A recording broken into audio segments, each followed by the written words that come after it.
Ամեն իմ գալ գնալուց։ Արդյոք ես շատ եմ փոխված լինում եւ քո կյանքում ինչա փոխվում աշխատանքի մեջ։ Փոխալ գնալուց հայ ես շատ եմ զգում փոփոխություն քո անձի հետ կապված, համ գործնական, համ սենց որպես ընկեր, եթե շուշուտ ես գալիս, շատ չեմ հասցնում նկատել, բայց որ մի քանի ամիսը մեկ ես գալիս, հաստատ նկատում եմ, ու սենց ավելի թեթև, ավելի ընկերական ես դառնում։ Դենա որ ամերիկան քիթը սկսել է գետնին։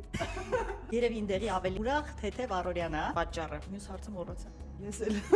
Լուիս, Ջան։ ջանից նեղվում ես, մի տեսակ մի անգամից մոռանում եմ հարց։ Քո տեղը ո՞րն է բյութիում, առանց քեզ ինչ չէինք ունենա։ Մի հատ թեթև, ուրախ, պուճուր-մուճուր գույն եմ ինչ որ։ Ոչ դու ագրեսիվ, սաղից կյանքը ուտող, աշխարհը քո շուրջը պտտացնող, արդես էլ մի փափուկ ձևացի ձենդ պարապած է 5 րոպե կտևի։ Աշետ մենակ դու գիտես, բայց արտակինից երբ որ ինձ նայում են, այդ ամենը չգիտեն։ Հիմա այս դրա համար իմանալ ես ասա։ Ինչ ես մաղթում բյութիին։ Մաղթում եմ, որ միշտ սենց առույգ ուժով լի, միշտ սենց առաջ մղես մեզ, մեր բյութիի հետ միասին, ու երբեք մեր դիրքերը չզիջենք, երբեք։ Ապրես, դուրս եկա։ Իսկ ինչ ես զգում, որ քո կողքը հայտնվում անդադ նոր աշխատող։ Հիշում եմ ինձ իրենց ժամանակ, ճիշտն ասած, պատկերացնում եմ ինչքան լարված են, ինչքան հուզված են, ինչքան պատասխանատվություն կա իրանց ուսերին, ոնց որ Բայց կա։ պետքա որ